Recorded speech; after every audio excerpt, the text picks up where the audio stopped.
What's up, everybody? Welcome to Kinda Funny Games Daily for Thursday, May 30th, 2019. I'm one of your hosts, Greg Miller, alongside Forbes 30 Under 30 winner, a.k.a. the second best baby blues in San Francisco, a.k.a. the verified one half of Check to Check, at Tim Gettys. What's the most? How you doing, Greg? I'm excellent, Tim. Why? How are you? Well, I mean, we'll get into it. Of course, this is Kinda Funny Games Daily, but if you didn't know, Ghostbusters Remastered is real. Yeah. The Ghostbusters video game is back. And as of today, this will no longer be known as Kinda Funny Games Daily. It will be Ghostbusters Remastered Games Daily. Just for updates. As you can see, if you're an audio listener, you have no idea anything's different. If you're a video listener, you can see I'm, of course, wearing my Ghostbuster outfit, just like I was, 10 years ago when the other Ghostbusters, I mean, probably more like it'd be 12 years ago if you include when they originally announced it and then put it on ice and everything else. And I'm wearing the Ghostbusters outfit, Tim, because when you're a ghost head, you got to celebrate the little things. I understand. You understand? This is a victory for you. This is a huge victory for me, you know what I mean? And the best part is Activision, of course, rolling in there, steamrolling today. They got Call of Duty Modern Warfare announced. It's out there. We're going to talk about it. It's the lead story. I, of course, did the presentation at Judges Week. The embargo is finally up. I can talk about it. So you got them deets, them hot deets. I got so many deets. But that's what I love the most about this. Because if you remember, Tim, I do. It was Activision, remember? They picked up the rights to Ghostbusters and then let it go. And they said, you know why? Because it's not an annualizable franchise. Well, who's laughing now? I don't know. A decade later, Ghostbusters, they're double dip. Saber Interactive.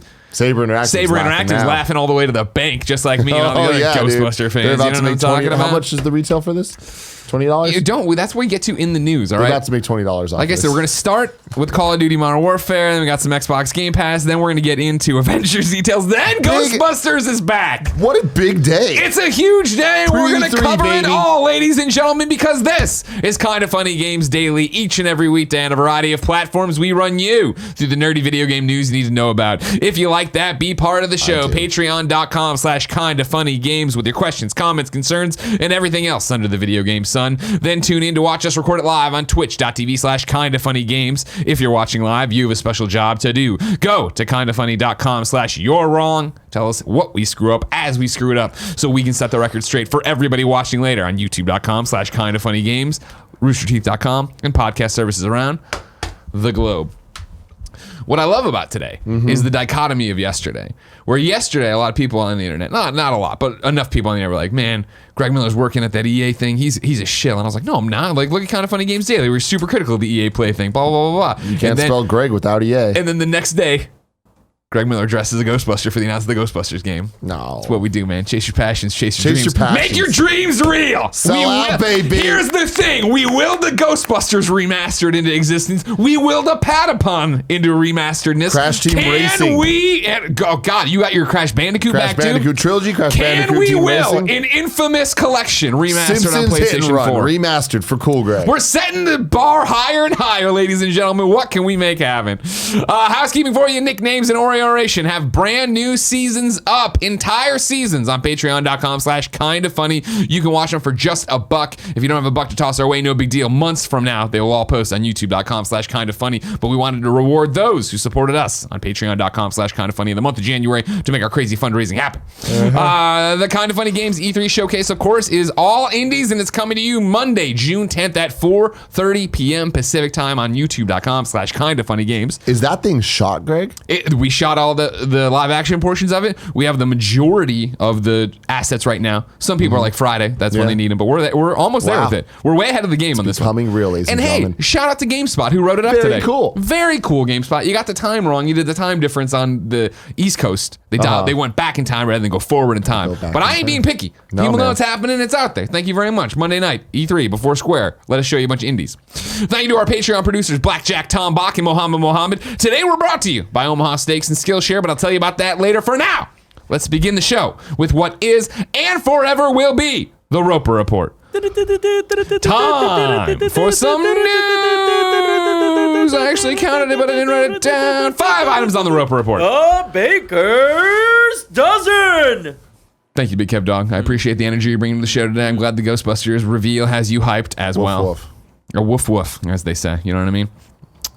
Ladies and gentlemen, as I said at the beginning of the show, the timed embargo is up. Call of Duty Modern Warfare is in fact real. I've seen it at Judges Week. Today's the actual time where they get to talk about it. I'm excited to talk about what's going on. I want to check one thing. See, because I was waiting on something to come through and we didn't. Here it is.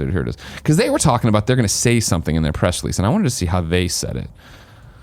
I'm seeing a lot of things about this. You talked to me a little bit about it, and Yeah, I read of course. some articles that just went up from one Ryan McCaffrey. Here's what I want to do. What I want to start is Call of Duty Modern Warfare. We're going to talk about it right now. I saw a presentation all about it. Didn't play it, just saw the presentation, saw a whole bunch of single player stuff. They talked a lot of multiplayer stuff. The game itself has an incredible focus, it seems, on single player, which I'm going to get to. I'm going to read their actual press release here in a little bit. What I want to start with what I feel is the biggest news out of this deal. Some would say a game changer. With the launch of Modern Warfare, the team is taking steps to unite the community. First, the team plans for Modern Warfare to be played together across PC and console through cross-play support. The team plans for Modern Warfare to be played together across PC and console through cross-play support. PC, Xbox, PlayStation, all playing Call of Duty. Call of Duty, the biggest, traditional multiplayer game out there. Obviously, Multi-platform multiplayer game. Well, again, I put Fortnite there, but I'm saying in terms of that's what I'm just saying. But here's the thing: this is it. Full price MSRP game. Exactly. It's a heartbreaker that Gary Witt isn't here because, of course, whenever we talked about cross-play, cross-platform support, Gary, whenever we talked about it on Fortnite or Rocket League or whatever, Gary was always the one going, it's only a matter of time. I want it for the division. I want to be able to play. And I was the one of like, we're not there yet. That's not going to happen yet. That is a bridge too far for where we're at. Here's Activision and Call of Duty and Infinity Ward being like, no, we are not there. To me, and we'll have to see, but it feels like you're absolutely right. And this feels not like the first, like Fortnite tipped over and Rocket League tipped the first domino, right? Yeah. Those things are going down. Call of Duty kind of just came in, fucking kicked it in the middle, or just like, we're not even playing with dominoes anymore, bitches. The problem, deal with it. It's not a problem, I guess. The thing here is like, it was like, oh wow, there's no more excuse. There is no excuse now for a major third-party game to not have cross-play support in their game built in from the ground up. Because before it was, all right, well, Fortnite and Rocket League are doing it, and they're in PlayStation beta, and also they're free to play, and Epic has these resources. And granted, Activision has quite a few resources. I'm not saying that it's to be expected of third-party, smaller game, this, that, and the other, but it is for Division 3. It is for maybe not the new Wildland or the new Ghost Recon, right? Because okay, this is an announcement. Did they not have that ability before? Blah blah blah blah blah. Like, where does it go? But like the next any game that's in multiplayer development now, you'd expect. You'd imagine that this is going to become the new standard. This is going to become a feature that is missing and knocked against review scores if games don't have it going forward. Again, I feel like we're jumping ahead right now. We need to see this in action and see how it actually plays out and what the caveats are and where there's going to be weird bullshit that they try to get you. Yeah. Because I swear there's going to be some somewhere. There has to be, right? Yeah, the quote from the official press release is what I was going through. I'm rolling off a fact sheet that I got embargoed. Obviously, I saw the presentation embargoed, but I obviously want to see what they're saying today. Here's the quote. It goes, quote, every design decision has been made with our players in mind, said Patrick Kelly, creative director and co-studio head, Infinity Ward. With the launch of Modern Warfare, we're taking steps to unite the community. First, we plan for Modern Warfare to be played together across PC and console through cross-play support. Second, we're eliminating the traditional season pass so that we can deliver more free maps and content as well as post-launch events to all players. This is just the beginning. There's much more to come. So fascinating. So go. The words that they're using there, they're not clearly saying that Xbox and PlayStation can play together. I mean, they're giving it wiggle room. First, we plan for Warfare to be played across PC and console through cross-play support. Yeah. It's possible they'd wind that back. That is not the impression I was given. And that was not what I got out of it. That is not what I the way they talked. You know what I mean? Now, granted, I think right there they're giving you wiggle room more in case something goes wrong. But from what I understand from my presentation, it's PS4, Xbox One, PC all playing together, all going back and forth. It isn't the truth. That is insane. It is not. From what I understand from the presentation we were at for Judges Week, it is not. All right, PC's playing with Xbox and PC's playing with PS4, but the other two shall not meet. They made it sound like it is everybody playing together. Now, granted, that's what they're making it sound like here, giving Sony, I guess, an exit clause if they wanted to, but I can't imagine. Like, you know what I mean? Think about. I don't even want to go into hypotheticals. The way it was presented to me was not that. Yeah. The way it was presented to me is that no, they all play together.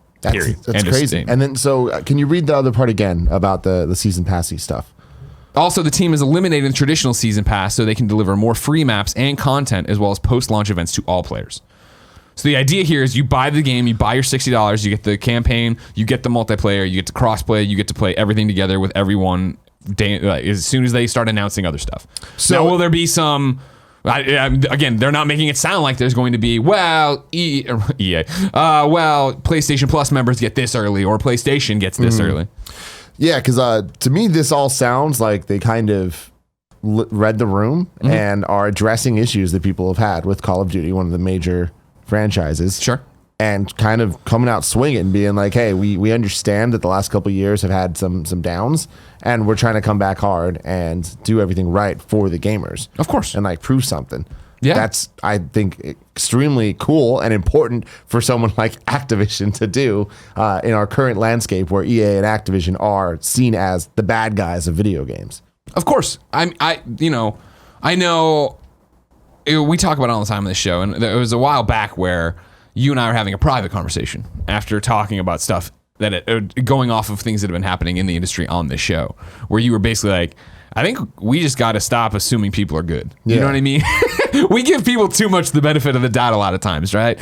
And I know on this show, I'll talk, and I'll get labeled as like, oh man, Greg's always towing this corporate line. Greg's always doing this thing.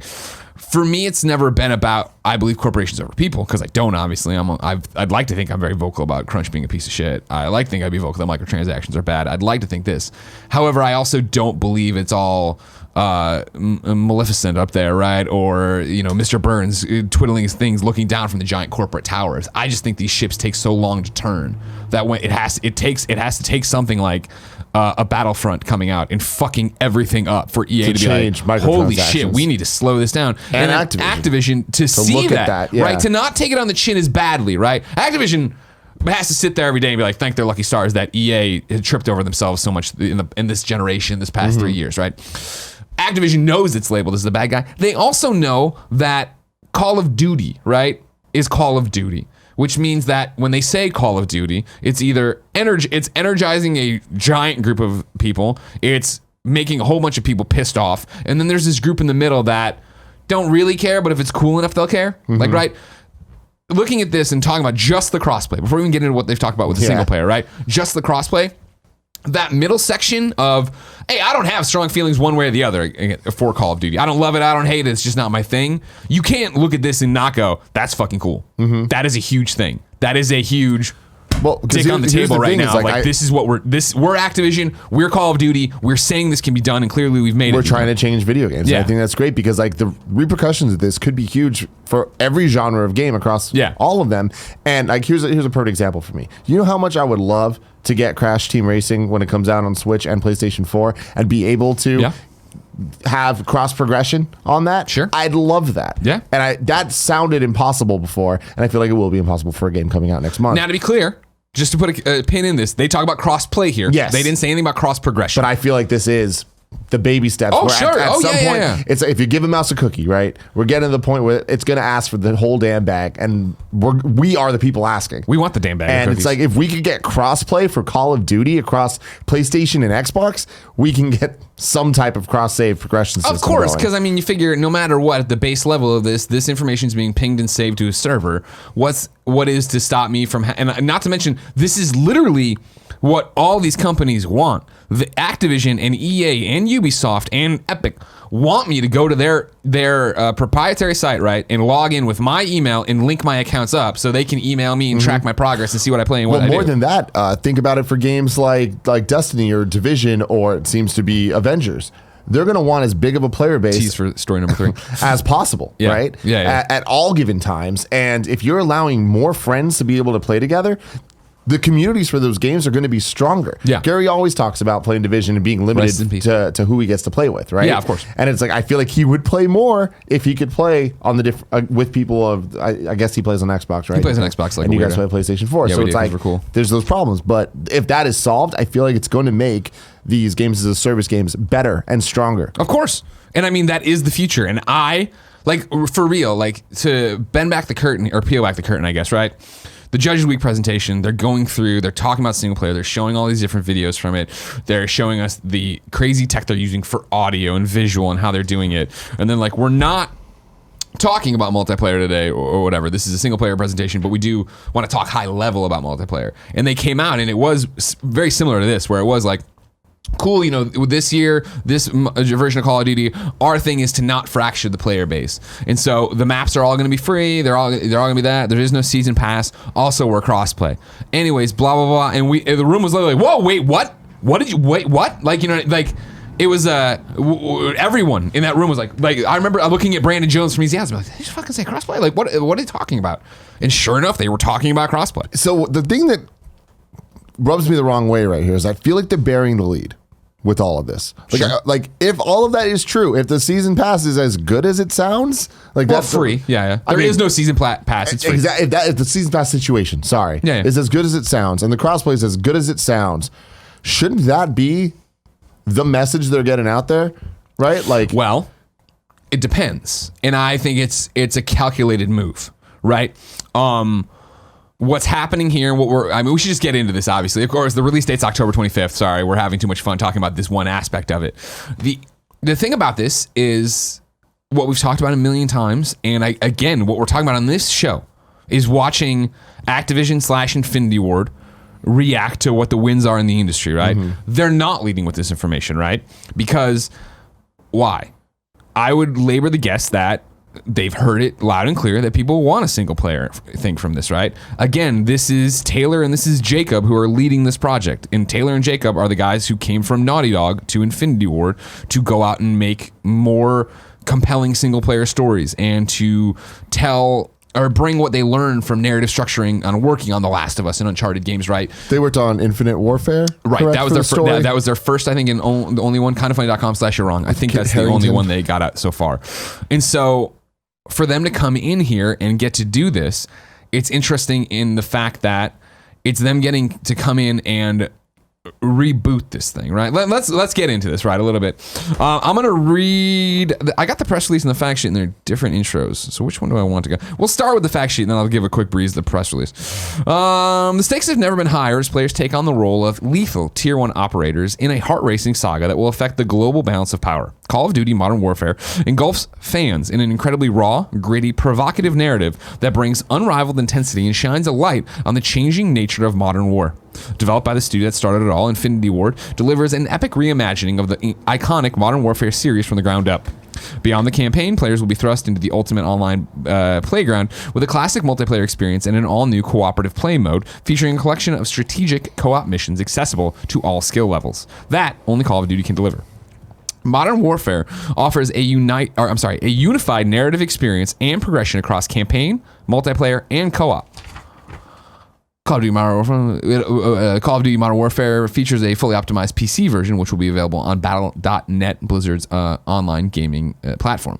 Single player. Call of Duty Modern Warfare pushes boundaries and breaks rules the only way Modern Warfare can with an edgy, culturally relevant, and thought-provoking single-player campaign. Players will engage in breathtaking covert operations alongside a diverse cast of international special forces and freedom fighters throughout iconic European cities and volatile expanses of the Middle East. Fans will experience personalities from the Modern Warfare series, including the iconic Captain Price, while experiencing visceral frontline encounters with lethal Tier 1 operators who work within the gray area of the rules of engagement. Single player is reflexive and strategic, supporting the narrative through a variety of different playstyles, including close quarter, stealth missions, and long-range combat that puts tactical decision-making to the ultimate test. Obviously, that's fact sheet, bullet point, all these different things. It's not coincidence that Judges Week, you talked about McCaffrey's preview, Brandon Jones was there, Victor Lucas was there with me, all these different people, right? That embargo is timed here so that we can piggyback off of that, and I can say with all honesty and not blowing smoke, and I'm not a Call of Duty fan, full blown, right? I'm not a hater, but like as I said when I was talking about like the stupid naming convention, I thought, or arguing about how people are so mad about the naming convention, I should say. I'm the guy who plays a couple hours of the campaign and then falls off, and I play maybe with us for a party mode or something, 45 minutes total. I've played like 2 party modes worth of Blackout, like, you know what I mean? Cool, I respect it. I'm not good at it. It's not really my bag, right? And I feel like the single player usually just falls into too much like, all right, we're just warring for warring's sake. That said, that background, this is unlike not only any Call of Duty I've ever seen, I would say in terms of what it's wrestling with and how it's wrestling with and what it's doing to you, the player, and putting you into, it's putting you into positions similar to Spec Ops: The Line, which is one, and not the whole Spec Ops: The Line, if you're unfamiliar, was one that a Walt Williams written game, really very fascinating and played with your mind. It's not doing the mind tricks of it, but it is putting you into really fucked up situations that you're left to deal with, right? And like when I think of Call of Duty, right, I think of a bland, and I'm painting with a broad brush, bland, brown, I'm running around environments, shooting things, monster closets, people are spawning, that's what I'm doing, and I'm fighting, right? More open areas, blown out buildings, I'm in a war zone, which this definitely has, and I'm going to get to, especially for this single player thing. The first single player thing they chose to show us, right, was the setup for what's going on in this world. And I think one of the reasons they wanted to reboot and go back to Modern Warfare and not have it be Call of Duty Modern Warfare 4, right, which is everybody was so mad about.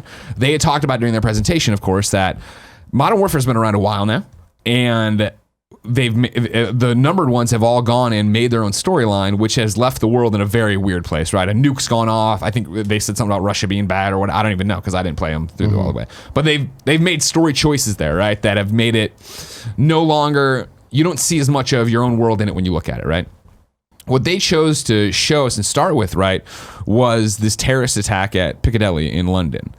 And it was that, you know, I think start as a cop or whatever, your partner goes out to do it, they open up the back of the truck, there's all these bad guys in there, the truck races off, and just like, you know, a U-Haul kind of truck, races off, then blows. And you're knocked back, and there's fucking, you know, your ears are ringing, there's shit all over the place, and it's horrible, and then it cuts to the news footage of this, and all these people that were killed, and it's like, they want to do this in that way, and they talk about being provocative in here, right? You talk about, I think, what Taylor and Jacob and Naughty Dog are known for, right? Of trying to give you something grounded and pull from and make you feel for it, right?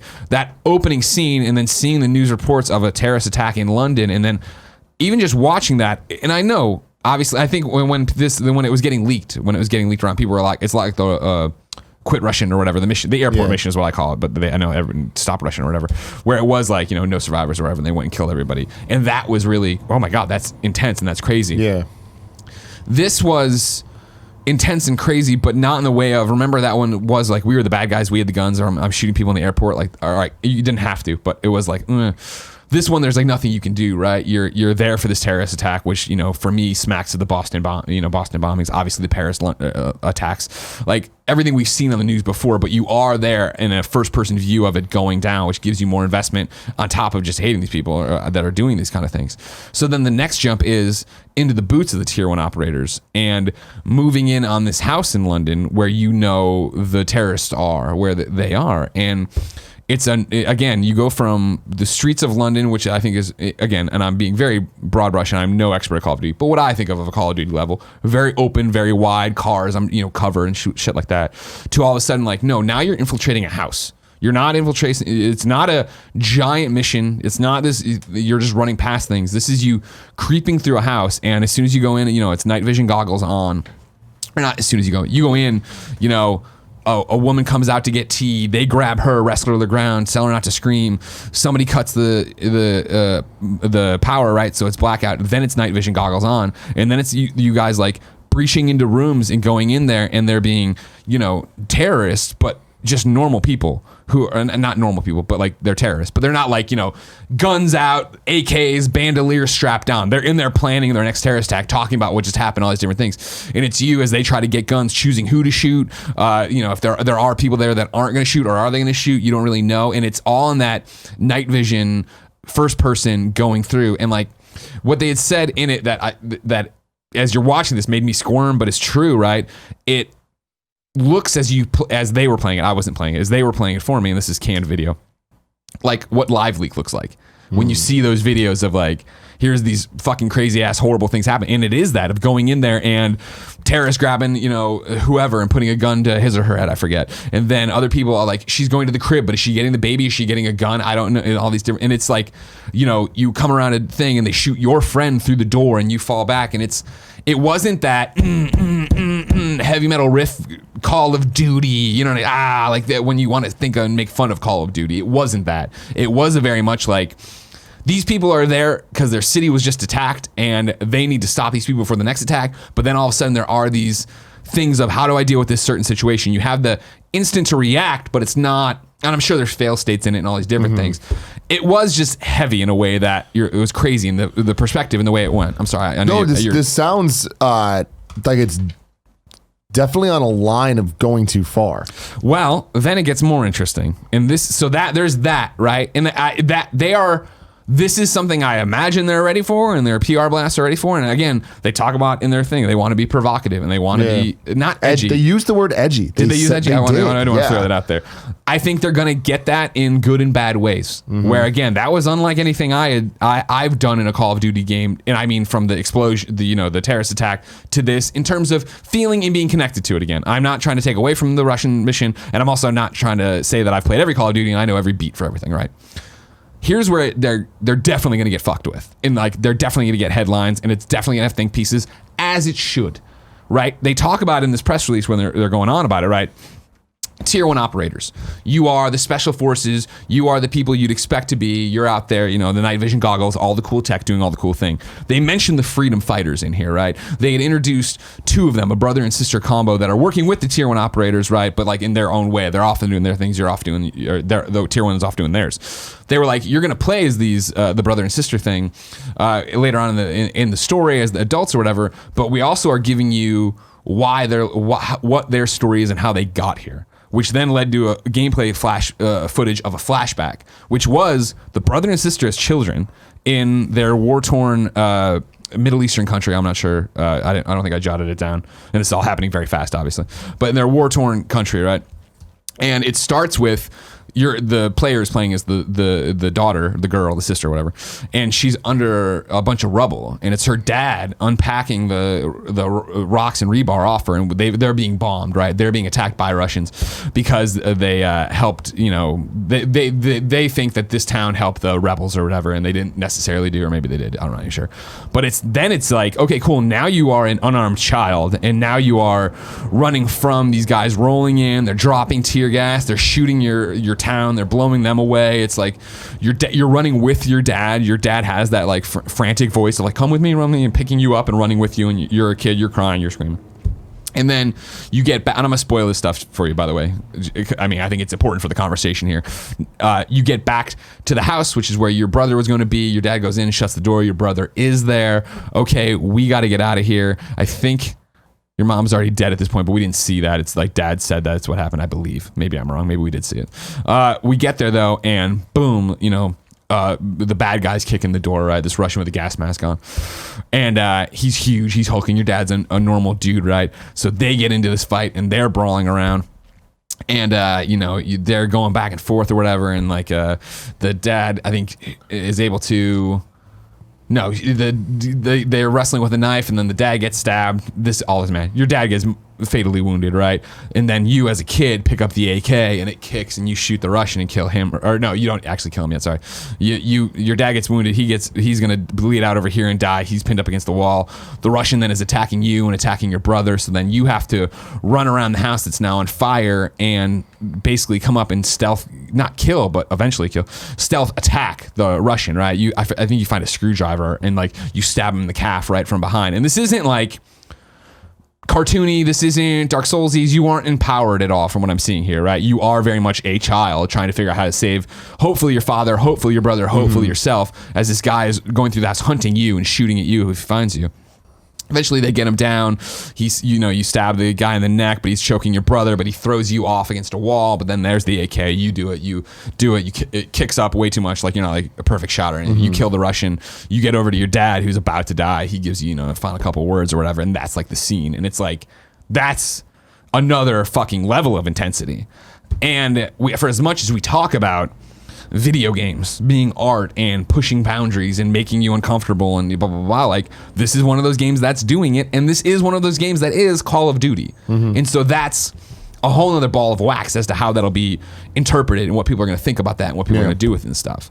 It left me in a place of, I want to play this campaign. Yeah. You know what I mean? Okay, cool. That's great. What I've seen makes me uncomfortable, but not uncomfortable in the way like, when I see going too far. When I see a live leak video that is like, oh my God, somebody's about to really die. Like I turn this off, get out of there, right? Like it's clearly trying to tell a story, and it's clearly trying to put stuff that's really happening in the world into the controller for you to go through and do it. And so like, is that going to connect with, like, this was a conversation I had with a lot of the judges on the bus throughout the week, right? Of like, man, that Call of Duty was heavy, right? And it's like, yeah, what's blah, blah, and like, and it's going to be for people. It's going to not be for people. It for a traditional Call of Duty audience, is it going to be for them? I don't know. Is that, is it going to be that they're not getting the thing out of it because they just want to run the multi? I don't know. I don't know what to do with that, but I also don't think because they're Call of Duty, they shouldn't have the chance to do that. Yeah, they shouldn't have the chance to wrestle with that information. We'll see. I mean, I'm definitely interested to see it. Yeah. Because it sounds like something I'm not interested in, but hearing you say that you are kind of sways me a bit because I love single player games. And it's like if they can have a great campaign that is captivating and, doing something different, that'd be really cool.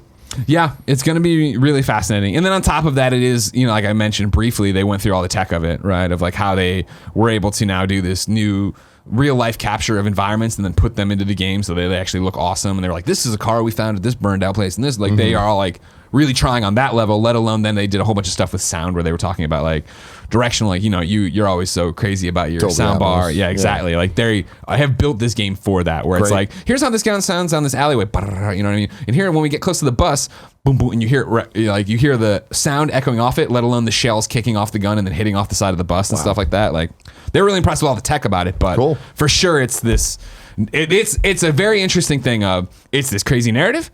It is this insanity of crossplay. It is this technical powerhouse. Like, it's going to be fascinating to see how it's received, what people think of it. I'm interested to go read. You mentioned McCaffrey's preview went up. Obviously, every stuff just went up as we went live. It'll be fascinating to see what everybody thinks about it. Obviously, as you see it all, ladies and gentlemen, what you think of it. Let us know. Patreon.com/kindoffunnygames. Give me your questions, comments, concerns. We can talk about it tomorrow. I asked, I think Andrea is here. But she's in the UK or coming back from the UK, and you said she's going to have jet lag and couldn't do Gamescast, so I'm not sure what's happening. Yeah. We'll keep you posted on everything else. Number 2 on the Roper Report, 30 minutes in. Strap in, ladies and gentlemen. Xbox Game Pass is coming to PC along with a bunch of other stuff. Let's read from Phil Spencer's post over on the Xbox forums and stuff. And I don't mean the Xbox forums. I mean, like, Newswire and Major Nelson blog and all that jazz. 2 years ago, when we launched Xbox Game Pass on Xbox One, and since then, we've seen how valuable a curated library of high-quality games can be for players and game developers alike. It offers a great way to discover and play your next favorite game. We researched whether a similar opportunity exists for PC players and PC game developers, and we believe that it does. We also consider the importance of bringing something new and additive to the PC gaming ecosystem, and we believe that we can. So we designed a service specifically for the needs of PC gamers and PC game developers. It's called Xbox Game Pass, just like the original, but it's a new experience that we are building together with the PC community. Xbox Game Pass for PC will give players unlimited access to a curated library of over 100 high-quality PC games on Windows 10 from well-known PC game developers and publishers such as Bethesda, Deep Silver, Devolver Digital, Paradox Interactive, Sega, and more. And just as we committed on the console, it is our intent to include new games from Xbox Game Studios in Xbox Game Pass for PC the same day as their global release, including titles from newly acquired studios like Obsidian and In Exile. We are working with over 75 developers and publishers to bring PC content to the service, and will ensure the library remains curated and full of great PC titles across a variety of genres, with new games added every month. Xbox Game Pass for PC members will also receive discounts in the Microsoft Store on Windows of up to 20% off on games currently in the library and up to 10% off related game DLC and add-ons. We look forward to sharing more at E3, including the great games coming to the library, as well as more details on when you'll experience the new Xbox Game Pass service for PC gamers. Our intent is to make Xbox Game Studios PC games available. Now we're switching gears. I took off the subtitle. There was multiple PC announcements. Stick with me. We're switching gears. Our intent is to make our Xbox Game Studios PC games available in multiple stores, including our own Microsoft Store on Windows at launch. We believe you should have choice in where you buy your PC games. In March, we announced that Halo, the Master Chief Collection, will come to PC later this year, launching on Steam in addition to the Microsoft Store on Windows.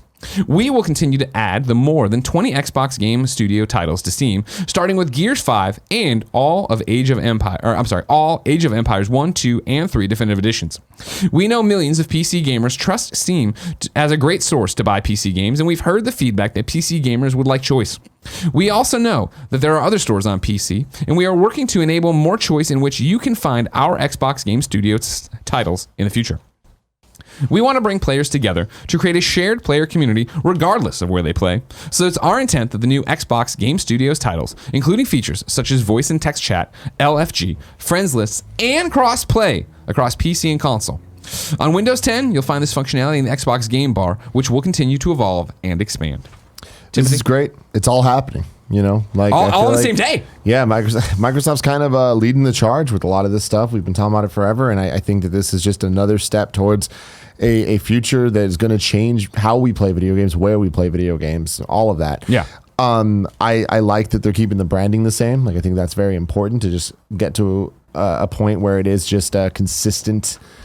It's Game Pass. It is what it is. I'm a little shocked that it's not just the same service. Yeah. And I wonder why. You would assume, and I'm talking out my ass, of course, as usual, technical limitations, that that an Xbox is not a PC. As close as it is, it's not a PC, so it's not as simple as flipping the switch and putting that stuff out there. Yeah, I'm interested in then maybe have just two sections though of the same thing, right? Like these are Xbox games, these are PC games. Like that doesn't seem like it would be too hard. This seems like a cash grabby move. And that's not a bad thing. It's a business. They're offering a product. Like if you want this, you can get that. They don't need to offer it all for free. Right. Or not free, but you know what I mean. I know what you mean. Under one umbrella. Although that is going a step away from the direction I would hope they would go. We always talk about wanting them to just straight up combine Xbox Live and Xbox Game Pass. Like have just one service. Keep it clean, keep it clear. And I think we'll get there. Me too. I would assume. I think I feel like this is kind of a splinter, though. I agree that it's a splinter right here, but I think they'll get there in the long run. But yeah, this is just the first wave of how to figure it out and how to get there. It makes me interesting because I'm the guy who's been screaming that I do believe Xbox streaming is coming to Switch, and at that level, so would Xbox Game Pass. And I guess that is different than this, where if it was, all right, cool, we're using the Xbox streaming service, then you don't need to worry about downloading stuff, or it would be easier to get Game Pass on it that way. But it wouldn't be on it natively. Yeah, I mean, Xbox Game Pass, Xbox Edition, theoretically, this future we're thinking of, would work on PC as well, right? Yeah. If they wanted it to, to be streamed. But then it's like, that is like native game playing on the thing. Right. Whereas you would be playing PC games with the Xbox Game Pass PC Edition. I don't know. But then why? I think Switch and Xbox would still work, and I think that's because you'd be using xCloud, which would be putting everything through that way. And then I guess, but PC, I see what we're talking about. I think the fact that there will never be a native Xbox Game Pass Switch. And so you're only using the Xbox version of anything. That's all it is. So I think you're just using it to win. Yeah. I digress. Dapper Steven with a PH writes in to patreon.com/kindafunnygames and says, Phil Spencer just put up a blog post about all this stuff saying, our intent is to make our Xbox Games Studios PC games available in multiple stores. When do we start referring to Xbox as a third-party publisher? The lines have already started to blur with Xbox/Microsoft, and it seems like each step they have taken recently has been more towards blurring those lines, and for the gamer, in quotes, that's not a bad thing because it means more places to game in. If Xbox is selling games on both Steam and Nintendo currently, and with the other quote of, quote, we also know that there are other stores on PC, and we are working to enable more choice in which, he's talking about Epic Games, does this not mean that they are already third party and that they just so happens to have a console, or are they saving for when they go to the, you know how he's talking. Yeah. What about it, Tim? I think as long as they're making hardware and these are proprietary Xbox systems that are branded Xbox and all these different things, it's the new way to be a brand. It's the new way. You know what I mean? It strikes me so much in a lot of ways is when we were at IGN, and when I was at IGN originally, and it was like, we're never putting our stuff on YouTube. We want you to come to IGN.com. And then eventually it was that discovery of, people don't do it that way. You have your subs on YouTube. That's where you get your footage or your content. On Facebook, you see things in your feed and you click on it that way. Twitter, Instagram, Snapchat. Yeah. It wasn't that people are coming to .coms anymore in the same way people aren't coming to an Xbox necessarily anymore.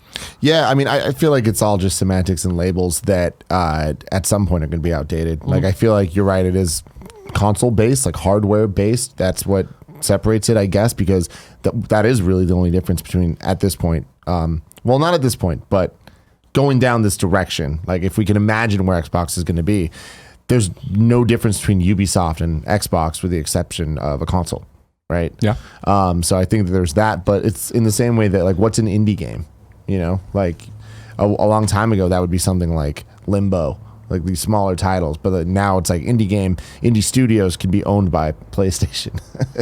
You know, it's like it all just kind of like, who cares? It's the old argument of like, remember when I was like, oh, well, Spider-Man on PlayStation 4 is a second party game. Yeah. And Insomniac responded being like, actually, no, second party's dead. Like, that's not a thing it is anymore. We're first party because they're paying for this game. And so that's the thing is like, when will they be third party? I don't know. I feel like at some point, like we just use those words because we've used them for exactly. It's shorthand and we know what it means, and that's how we move with it. But I don't know, man. I think E3 is gonna be really interesting for understanding exactly where Microsoft's. And that's the thing. Well, I honestly, in a lot of, we're gonna have, Kind of Funny Games Cast is recording today. Patreon.com/Kind of Funny Games. It'll be up obviously on Friday on Friday on demand on Patreon, and then up for everybody on YouTube and podcast services Monday. This is the traditional E3 prediction things. And it's funny when I started thinking about it today, it was just like so many of my predictions seem like service based and like that kind of thing, where it's not about games and titles anymore as much as it is about tech and future and where you're putting it. Yeah. And I feel like, to answer Steven's question in a different way, like I think that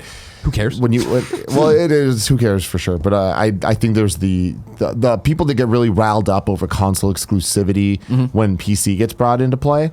Where I've always been like, all right, who cares? If it's exclusive to either PlayStation or Xbox, that's what we're talking about. It also coming on PC doesn't lessen the value of it being quote unquote exclusive, right? Yeah. But for some reason, people feel like it does. Like there's a group of people that really fight by that. Like Street Fighter V wasn't exclusive to PlayStation because it was also on PC. It's like, yeah, but it was though, because it wasn't. When on you think Xbox. about exclusives, that's what it comes down. And like there's the rumors going around about Death Stranding eventually coming to PC. Oh, really? That's it. Yeah, It makes sense, right? That's been going around. And PlayStation wants their money. Yeah, exactly. So I don't know. You don't know. I don't know shit. Idiot. I'll tell you somebody who does know something. It's a made-up name guy, Joe Skrebbels from IGN, who talks about Avengers details. Joe says, and again, he's not real, he's made up. I think it's still Goldfarb, but writing on our pen name. Marvel's Avengers only got an official title yesterday, but seemed to have mistakenly got some early gameplay details soon after. As spotted by Evan Filarka on Twitter via PCGamer, a since revised E3 Coliseum show listing for the game seemed to reveal elements of what's in store from the Crystal Dynamics game. Here is the original description in full. Embrace your powers and join key members of the development team at Crystal Dynamics and the creative team at Marvel Games as they talk exclusively about the upcoming Marvel's Avengers. This is the defining Avengers gaming experience, an epic action-adventure that combines cinematic storytelling with continuous single-player and cooperative gameplay. Moderated by Andrea Renee, assemble in teams up to 4 players, master extraordinary abilities, customize your heroes to fit your playstyle, and combine powers to defend an ever-expanding world under constant threat, end quote. Joe, again a made-up name, says, the mentions of continuous single-player and co-op, combining powers as a team, and customizable heroes is giving me a Destiny meets Injustice vibe that I'm entirely okay with. And I hate to agree with a made-up person, but yeah, that's what it sounds like, right? Yeah.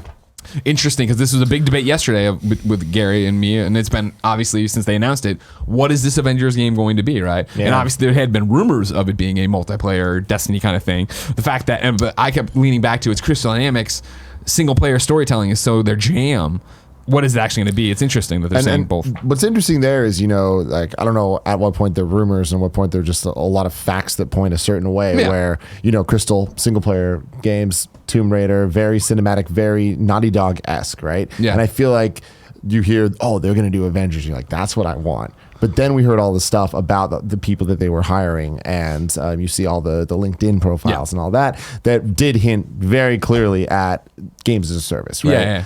And the people that want the single player cinematic experience were let down by that. Myself included. There's a way to do both, I would say. Yeah. But if it is games as a service, I'm not the Destiny guy. Like, you guys know me. You know the games that I play.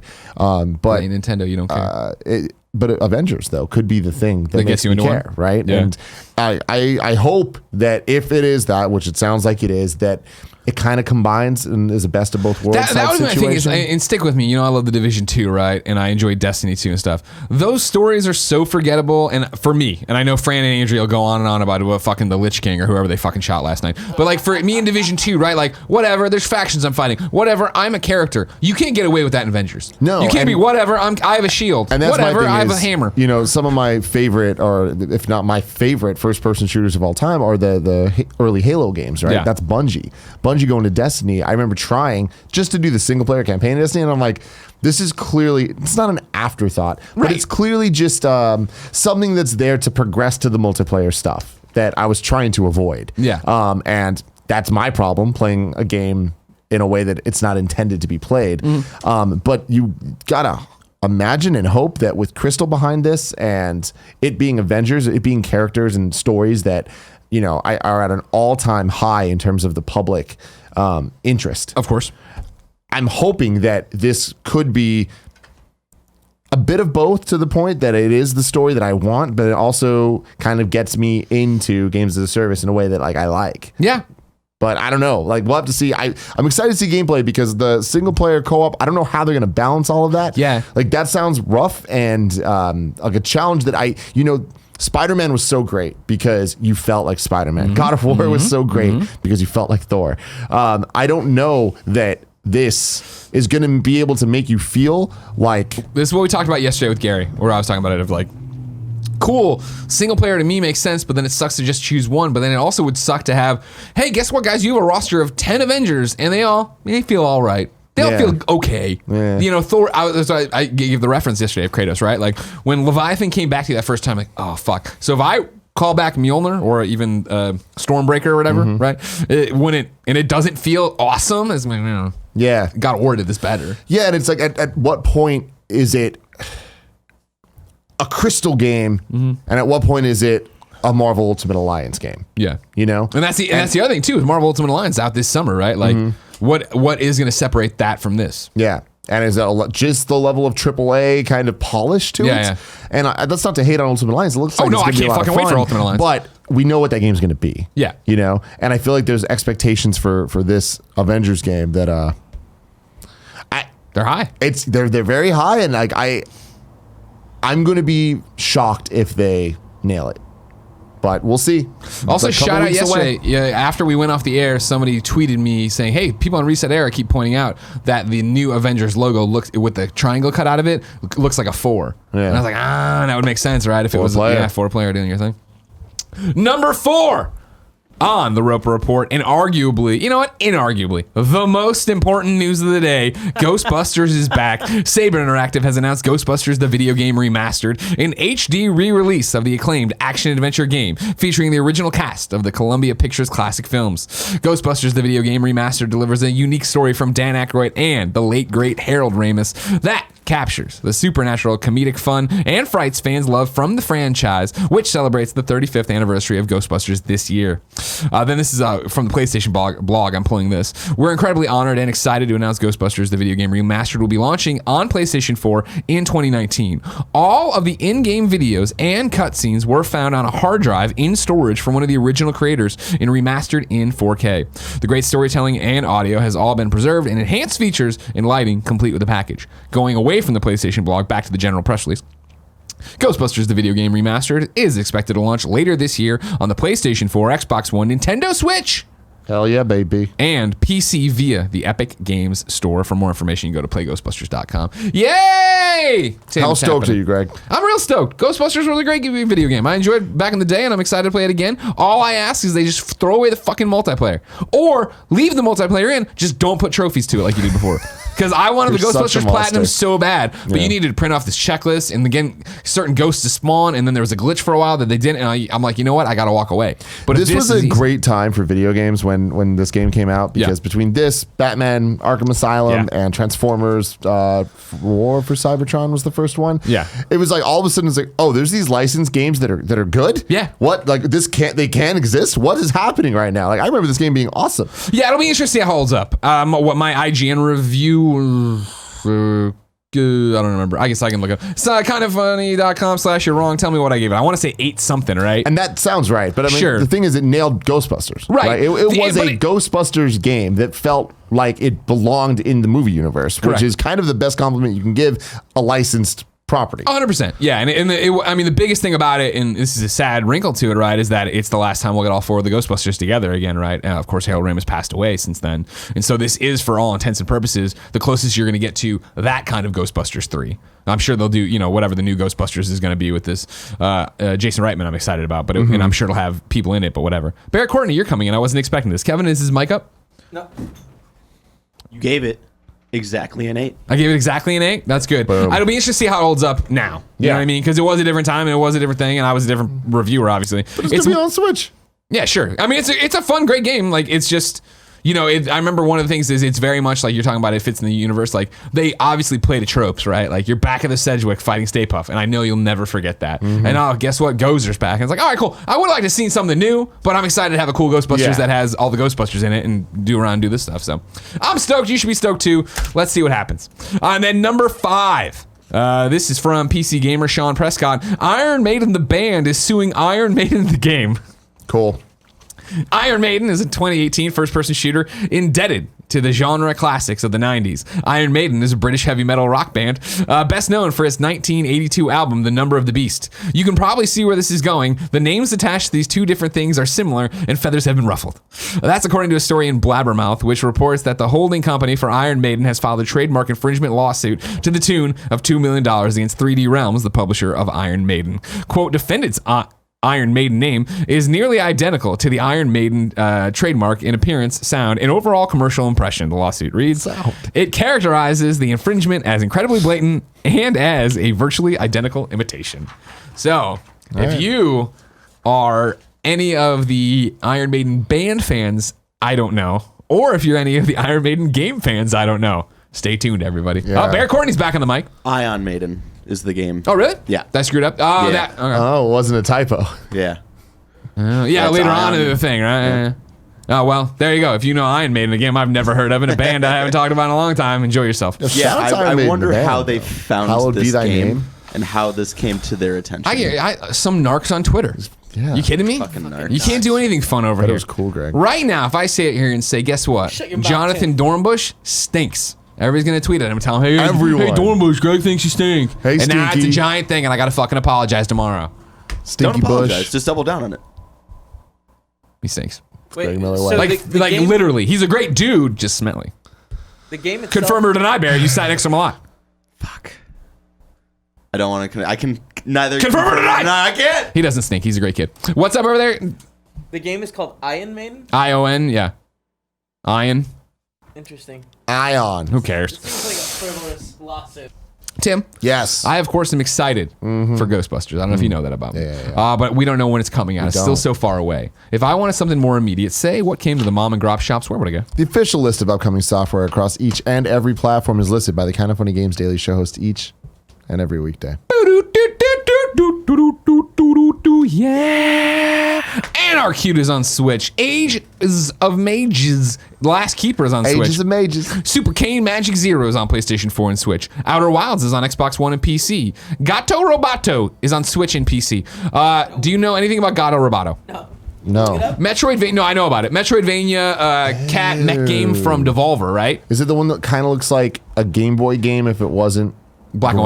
and white. If it was black and white, yeah, Okay. totally. The one to tell you here. Of course, I have the game on my Switch. I haven't had the chance to play it, so I can't comment on that about it. But just funny little industry thing. Yesterday, when Kojima tweeted out about Death Stranding, Devolver Digital responded, "Hey, do you need a publisher? Like we have some money or whatever." As a joke, because clearly it's published. Yeah. Right?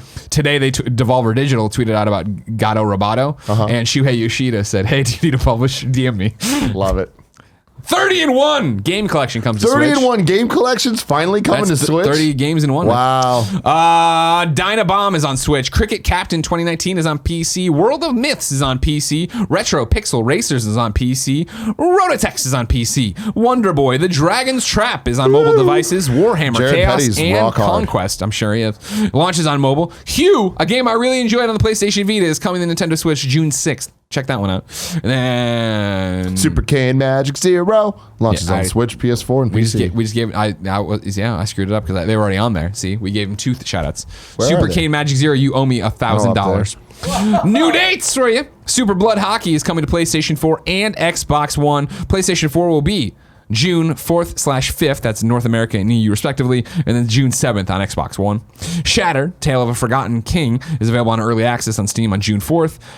Triton Survival is coming to Steam on June 21st. Triton! I don't understand. I don't understand. We love Jason Derulo. Deals of the day for you, PlayStation, and that's the first parts of their PlayStation PlayStation Days of Play. This is June 7th through the 17th. You can get a Jet Black 1 terabyte PS4 Pro for $350. PlayStation VR bundles are there. You got DualShock things. Days Gone, God of War, Spider-Man, MLB The Show all start at $19.99. That's a steal. Wow. And then PlayStation Hits games start at $9.99. You can check with your local retailer. Of course, the PlayStation blog has more on all of that. Wow. Reader mail, why not get one? We're going to start with Pete from Buffalo, who wrote into patreon.com/kindafunnygames and says, congrats to Greg and Andrea on booking the Star Wars reveal event at EA Play. And now apparently, if the rumors are true, Avengers for Andrea at the E3 Coliseum. Am I hosting something? Maybe. What? Can't tell you yet. When you get offered events such as this, do you have the opportunity to get a behind closed doors look at the game before accepting the offer to host? Well, Pete, it varies game to game, opportunity to opportunity. Like for what would be the most recent one we can talk about? I guess Borderlands 3? No, we didn't see anything ahead of time, right? But the whole deal was, hey, we need you to host this pre-show and post-show. Now, you say before accepting the offer. That's the thing. Obviously, when we got there for rehearsals, we got to see the Borderlands presentation. So when we went and did it live, we already knew what was coming. We knew how that was going to go. That's usually the way it goes. Again, I'm hosting something at the Coliseum. I don't think it's been announced. I have a call about that today. So I just this morning, right, I got a PowerPoint and a whole bunch of B-roll to look through and be like, oh, okay, this is what the game looks like. This is what it is. Obviously, when you see, I've known the game for a while. It wasn't like, this shocking. But the announcements I hadn't known. I didn't know what it is. It's all about weighing it against what you're out to accomplish, right? I was on the subreddit yesterday talking to kids about our kids, you, the fans, 35-year-olds with 2 children, about doing this and stuff. For me, these hosting opportunities are always simple, right? It's you've come to me because I'm Greg Miller, which means you want me to be Greg Miller, which means that on the same day I can be like, yeah, I'm hosting the Star Wars panel at EA Play. We can have a very involved conversation with you, me, and Gary about like, what is this? Is this the right move? Is it right? You're not happy with it? Blah, blah, blah. This lineup's weird. Why aren't they talking about Anthem? All that jazz. And that whoever's hiring me knows that's what they're hiring me and that I can do that. However, I then get to come in and do what I miss doing, which is doing the Up at Noon interviews. Like when we had developers come through for Up at Noon, that was one of my favorite parts of the week, is sitting down and talking to somebody who's incredibly passionate about this thing they've made. They can finally talk about it. They're excited to talk about it. That was awesome. And I think if you go back and watch the Gearbox event for Borderlands, right, the post show, when me and Andrea sit down and talk to Paul, I believe, but that might not be right, about the game, that's not scripted. That was us. He had come through and like, hey, yeah, we want to talk about this thing. Oh, okay, all right, cool. And we got out there and just talked to him. And the conversation totally deviates away that we never even bullet pointed or talked about before. Yeah. Because that's how this works. We get to go out there and talk to people about their cool ass video games. So we've been doing it long enough and having a great time doing it. That's what it's about. So in the case of this EA thing, did you get the opportunity to get a behind the closed doors look at the game before accepting the offer? I have not seen anything that you have not seen for Jedi. Yeah. But you assume by the time we get to there, I will have, of course. But it's the same idea, right? Well, I don't know. I don't think I'm violating anything. But it's the same idea again, where it's not. I'm not scripted. I have cards that are more like, hey, this is always the thing. We have B-roll for this, so make sure you get us somewhere to do this. I always talk about it when I host a Comic-Con panel or a PAX panel or a thing like this, right? The job you're bringing me in is to get you where you want to go, right? I'm there to keep the conversation going. When somebody forgets the charity they're trying to talk, which happened in one of the recent ones, I know what it is and keep you there. But it's more about having a natural flowing conversation. That's why you brought me in, because I'm genuinely interested. And this is always the fun thing about Up at Noon. I'm genuinely interested to talk to you about your game, even if it's a game I will never play. When Mike Donatelli came in to show off that MMO that I can't remember the name of, I was like, I'm never going to, WildStar, I'm never going to play this game, but you're so into it. Tell me all about it. You know what I mean? And like, obviously it's the same thing with the showcase or anything else. Like, what is the PR beat we're talking about right now? What can you talk about? I'm aware you can't talk about what your unannounced DLC 3 is going to be. Like, that's not what I'm going to hone in and ask you about. What are you excited to talk about? That's why it's fucking fun to do this shit. Hell yeah, man. It's time to squad up. This is where one of you writes in to patreon.com/kindoffunnygames. You give me your name, username, platform of choice, why you need help in a game. I read it here. The best friends come and find you. Today, you've heard of him many times, but the 2038 Pokemon CEO is writing in to be part of Squad Up. He needs help on the Nintendo Switch. His Switch code is SW668752558593, and he says, in 2038, I will become the Pokemon Company CEO.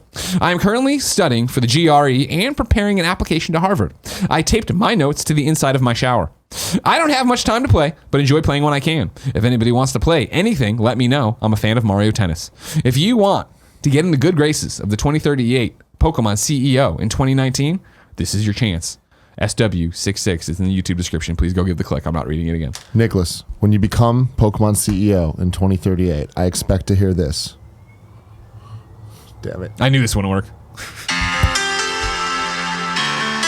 As you walk out and introduce yourself and speak in 3 languages. Wow. Have a good time. It's time for You're Wrong. This is where people watching live on twitch.tv/kindoffunnygames go to kindoffunny.com/you're wrong and tell me what we screw up as we screwed up so we can set the record straight for everybody watching later. Lord of Pwn says the mission was no Russian. Thank you. Nanobiologist wrote in and said the first news of Apex Legends Battle Pass Season 2 have been announced. But when I clicked over, it seems like the first details are pretty much like, yeah, it'll happen at EA Play, 10 a.m. Saturday, June 8th. So you'll get more there. Lord of Pwn says, and I have not fact-checked this, but I'll toss it out for you because it's E3. The next chapter of Destiny 2 will be announced June 6th at 10 a.m. Pacific time. The Nanobiologist writes in and says that breaking news, Larian Studios, developers of Divinity Original Sin, are teasing a new project on their website. So that's interesting as we, again, just hurdle towards this. Lord of Pwn says, yeah, a new Darksiders game is getting announced at E3 according to the E3 Coliseum schedule, alongside the largest event in Rocket League history. Huh. So is the Coliseum leaks this year's Walmart? Pretty much it looks like, right? I mean, if it's true. Nanobiologist is confused, but I understand why it would be. He says, Greg, you gave Ghostbusters 2019 a 7.6, not an 8 like Barrett said. I believe I gave probably the Wii version a 7.6 and an 8 to the console versions. Remember, there's 2 different versions of Ghostbusters. Fanboy. But I don't know. And then he says, Cindy gave the remaster of Ghostbusters 2009 in 8.0. I don't even know what that means. There was a 2009 remaster of Ghostbusters? Didn't it come out in 2009? I don't know. The Nanobiologist is You confused. said 10 years ago, so yeah. I definitely remember giving it somewhere in the 8s. And then I definitely remember something. Now I'm too interested not to. Sorry, now you just gotta fucking put up with me. I'm putting up with you. Oh, maybe I'm wrong. No, maybe I gave it a 7.6. God damn it, Barrett. Oh, but it's on PC. See, this is the problem too. Like, there's like a million. All right, hold on. IGN PS3 Ghostbusters review. This is. Can you remember this nightmare? Oh yeah. This fucking nightmare of like you can't search shit on IGN, so we had to use Google to find our own videos and articles. Not even that. Just the fact that like every fucking version of it. I was thinking more there was wrinkles to different. No, it's 7.6 on PS3 too. No, I was wrong. So there you go. All right, then 7.6. I remember it. I remember it more fondly than I did back then. But again, you should. That's probably because of the trophies. They upset you. It's true too. And then it's also just a bunch of stuff that's broken and done this stuff. People keep bringing up Cindy. I don't remember a Cindy from IGN. Cindy reviewed the remaster of the movie and gave it a name. The fuck is Cindy? Oh well, that'd be whatever. Ladies and gentlemen, this has been Kind of Funny Games Daily. There's a new Ghostbusters game. There's a new Modern Warfare game. Andrea's hosting things. I'm hosting things. Tim's over there. Cindy is reviewing things. Meet it up. Meet it up, everybody. Patreon.com/kindoffunnygames. I almost broke my computer on that Sharpie. We'll see you next time. Bye-bye.